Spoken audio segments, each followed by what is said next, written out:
Et si je vous disais qu'une habitude que vous avez chaque semaine dans votre cuisine, une chose que vous faites précisément pour être pratique, économiser de l'argent et éviter le gaspillage alimentaire, créait en silence et de manière systématique les conditions parfaites pour l'un des cancers les plus mortels chez l'humain, sans que vous n'en ayez la moindre idée. Ça vous semble exagéré? Malheureusement, ce n'en est pas. Il existe une habitude que des centaines de millions de personnes répètent chaque semaine, sans y réfléchir une seconde. Réchauffer les restes. Et la vérité sur ce qui se passe à l'intérieur de 4 aliments très spécifiques dès que la chaleur les touche une deuxième fois est quelque chose que la plupart des gens ne sauront jamais de leur vie. Dans les prochaines minutes, je vais vous montrer exactement quels sont ces 4 aliments les plus dangereux à réchauffer, en quoi ils se transforment chimiquement dans votre corps lorsque vous appuyez sur ce bouton, et pourquoi cette transformation est directement liée à l'un des cancers avec le taux de survie le plus faible de toute la médecine moderne, le cancer du pancréas. Je suis le docteur Iman Haji et aujourd'hui, je vais vous révéler quelque chose que, selon moi, chaque personne qui cuisine à la maison mérite de savoir. Parce que j'ai été assise en face de trop de patients qui, après avoir reçu un diagnostic dévastateur, m'ont regardé et m'ont demandé pourquoi personne ne m'a prévenu plus tôt. J'en ai assez de me taire. Voici ce que vous devez comprendre avant que nous commencions. Votre pancréas ne vous avertit jamais. Il ne fait pas mal quand il est endommagé. Il ne gonfle pas. Il ne vous envoie aucun signal pendant que les dégâts s'accumulent silencieusement, année après année, décennie après décennie, à cause de ces agressions chimiques répétées. Le temps que le patient ressente les premiers symptômes du cancer du pancréas, les douleurs dorsales, la jaunisse, la perte de poids inexpliquée, la maladie se développe généralement depuis des années. Et le taux de survie à 5 ans pour ce cancer? Environ 12%. 12%. Ce n'est pas une maladie qui vous donne une seconde chance une fois qu'elle se déclare. C'est une maladie où la prévention n'est pas seulement la meilleure stratégie, c'est la seule qui fonctionne vraiment. Et une partie de cette prévention se trouve peut-être dans votre réfrigérateur en ce moment même, en attente d'être réchauffé pour le déjeuner de demain. Avant de vous parler de ces 4 aliments, je dois vous expliquer ce qui se passe réellement au niveau chimique lorsque la nourriture est réchauffée. Sans cette base, tout cela pourrait ressembler à de la peur infondée, alors qu'il s'agit bel et bien de biochimie pure. Lorsque certains aliments sont cuits une première fois, des réactions chimiques naturelles se produisent. Les protéines interagissent avec les sucres et la chaleur. Les composés contenant de l'azote réagissent avec les acides aminés disponibles. Les graisses commencent à s'oxyder. Dans la plupart des cas, les composés produits par cette première cuisson sont présents en quantité que le corps peut gérer, traiter et éliminer. Mais le réchauffage change radicalement la donne. La deuxième fois que la chaleur est appliquée, plusieurs choses se produisent simultanément. Les composés antioxydants protecteurs présents dans l'aliment d'origine sont encore plus dégradés, voire détruits. Les tampons biologiques qui auraient pu neutraliser partiellement les composés nocifs ont disparu. Les réactions chimiques, qui avaient reproduit de petites quantités de composés cancérigènes lors de la première cuisson, s'accélèrent à nouveau. Mais cette fois, sans ces tampons. L'activité bactérienne qui s'est produite pendant le refroidissement et le stockage a déjà commencé à transformer certains composés, en particulier les nitrates présents dans les légumes, en formes intermédiaires plus réactives et plus dangereuses. La chaleur pousse ensuite ces intermédiaires vers la formation de cancérigènes. La classe de composés qui nous préoccupe le plus, du point de vue de la recherche sur le cancer, ce sont les composés nitrosés, aussi appelés nitrosamines et amines hétérocycliques. Ces 2 catégories ont été classées par le Centre international de recherche sur le cancer, CIRC, comme cancérigènes probables pour l'homme. Des études sur les animaux ont apporté des preuves solides de la cancérogénicité des composés nitrosés sur plusieurs organes, y compris le pancréas. Des recherches publiées dans des revues scientifiques, à comité de lecture, ont identifié les composés nitrosés alimentaires comme l'une des voies par lesquelles une exposition répétée contribue au risque de cancer du pancréas. Ce n'est pas de la spéculation. C'est documenté dans la littérature scientifique et cela concerne directement les aliments que je vais vous nommer. Aliments numéro 1, les viandes transformées, et plus précisément, les viandes transformées réchauffées. C'est celui que la plupart des gens croient comprendre. alors qu'en réalité, ils se trompent. Saucisses, hot dogs, bacon, jambon, charcuterie, viandes en conserve, toute viande qui a été salée, fumée, séchée ou transformée en utilisant des nitrates et des nitrites comme conservateurs. Ces aliments contiennent déjà une concentration significative de composés nitrosés, simplement à cause de leur mode de fabrication. Les nitrites utilisés comme conservateurs réagissent avec les amines naturellement présentes dans les protéines de la viande pendant le processus de transformation, produisant des nitrosamines avant même que l'aliment n'arrive dans votre cuisine. Lorsque vous réchauffez ces aliments, vous ne partez pas d'une ardoise chimique vierge. Vous appliquez de la chaleur à un aliment qui contient déjà des cancérigènes avérés. Et la chaleur accélère la formation de nitrosamines. Plus la température est élevée et plus l'exposition est longue, plus la réaction s'intensifie.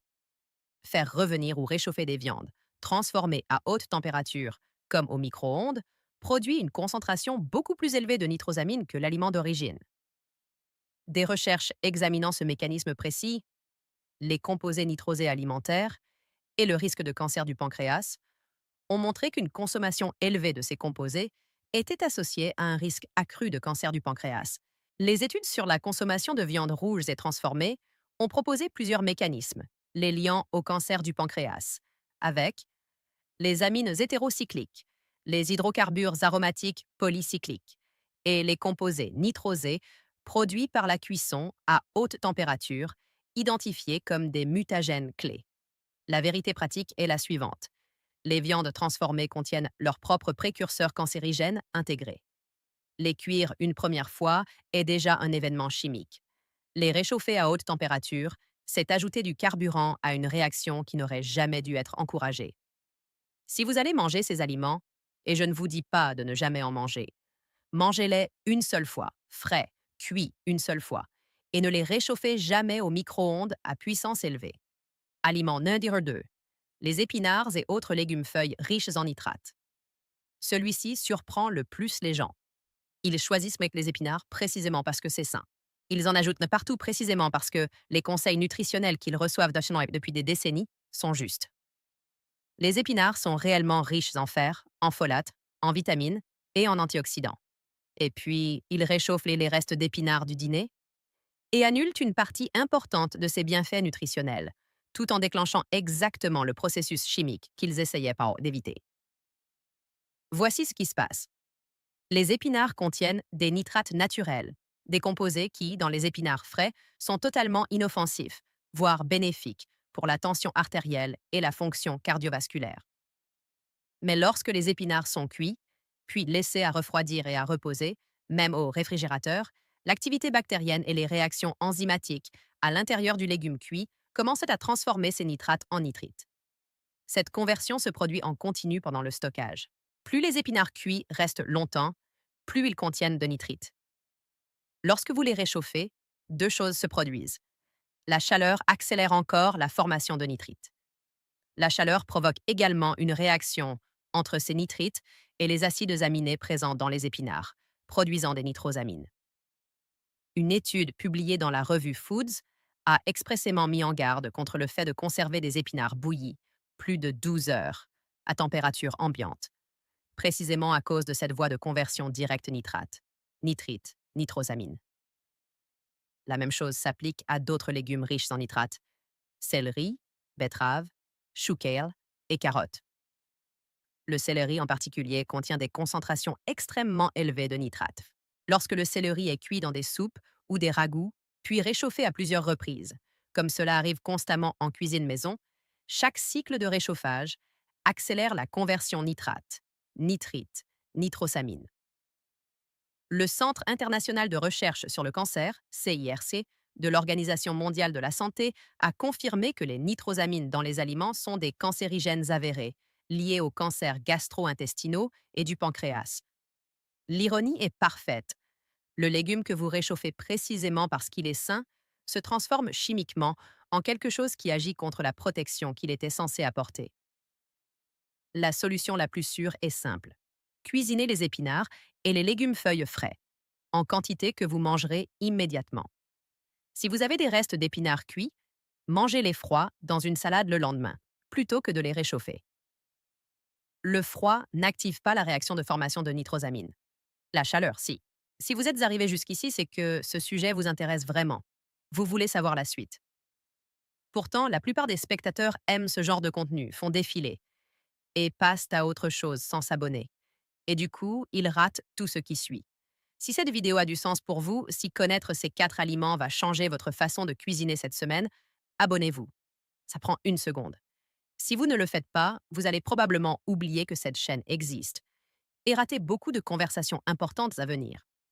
Maintenant, continuons, car le troisième aliment est celui que la plupart des gens soupçonnent déjà d'être dangereux, mais pour de mauvaises raisons.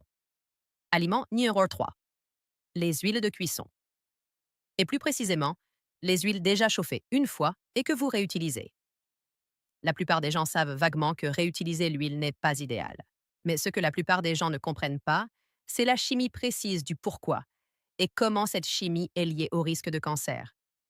Lorsque qu'une huile de cuisson, en particulier une huile polyinsaturée comme celle de tournesol, de maïs, de soja ou de colza, est chauffée à température de cuisson, un processus appelé peroxydation lipidique commence.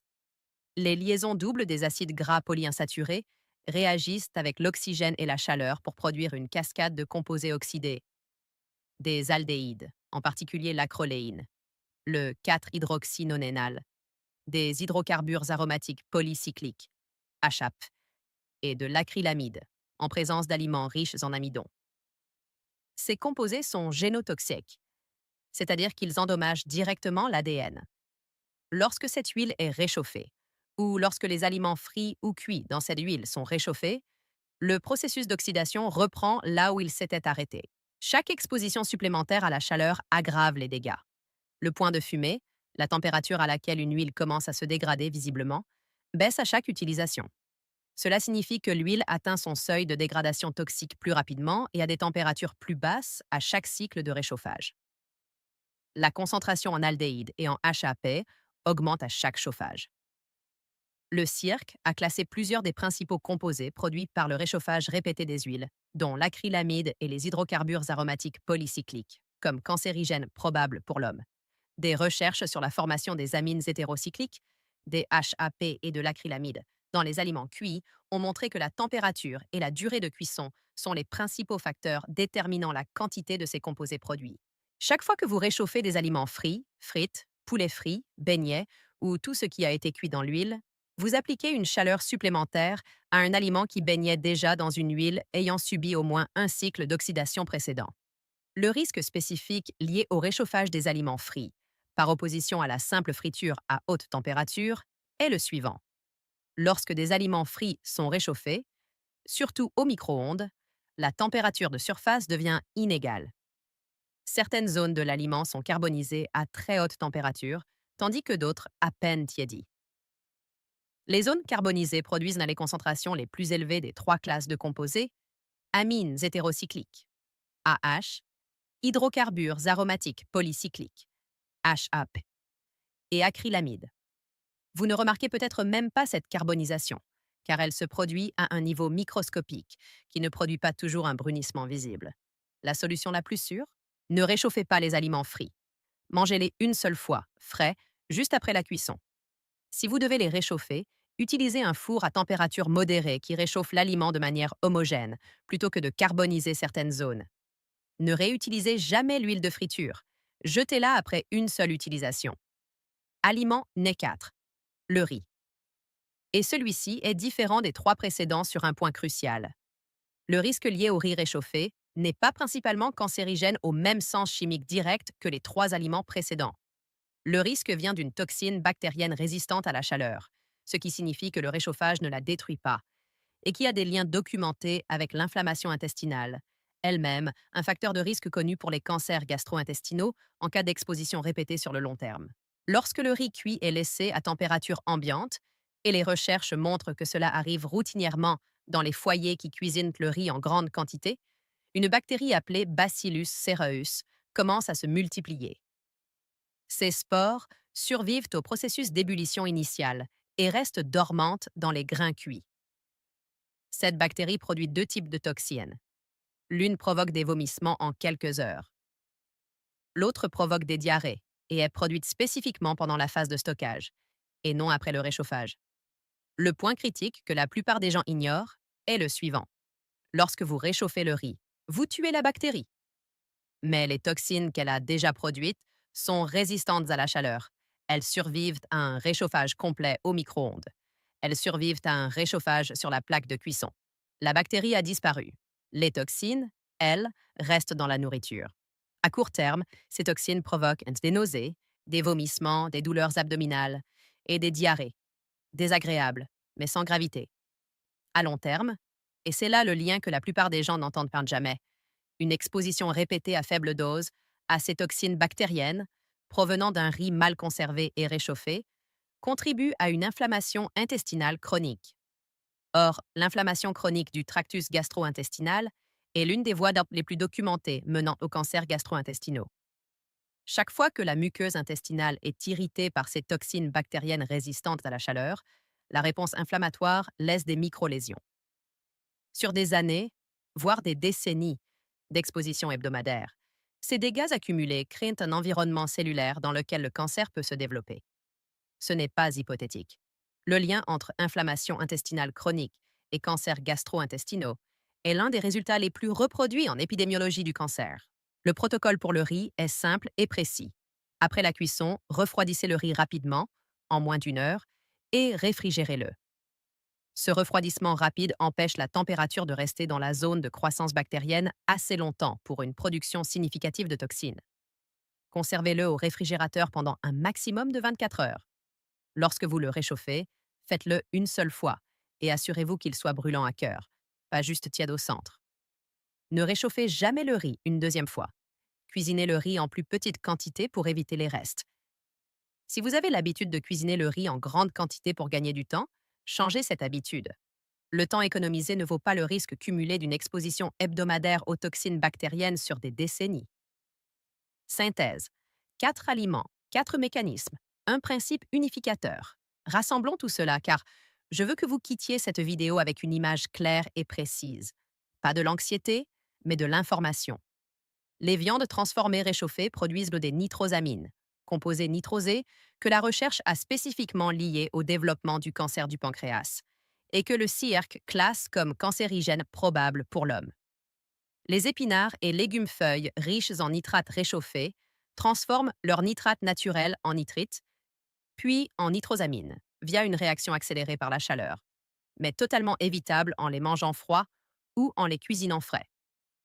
Les huiles de cuisson réchauffées, dans les aliments frits, produisent une charge croissante d'aldéhydes, d'hydrocarbures aromatiques polycycliques, HAP, et d'acrylamide, des composés génotoxiques qui endommagent directement l'ADN, chaque cycle de chauffage aggravant le précédent. Le riz mal conservé et réchauffé libère des toxines bactériennes résistantes à la chaleur qui survivent au micro-ondes et s'accumulent sous forme d'inflammation intestinale chronique après des années d'exposition répétée. Aucun de ces éléments ne vous oblige à changer radicalement votre alimentation. Aucun ne vous oblige à arrêter de manger avec plaisir. Il s'agit simplement d'adopter 4 changements d'habitude précis. Ne réchauffez jamais les viandes transformées à haute température. Mangez les épinards et légumes-feuilles cuits froids le lendemain plutôt que de les réchauffer. Jetez l'huile de cuisson utilisée et ne réchauffez jamais les aliments frits.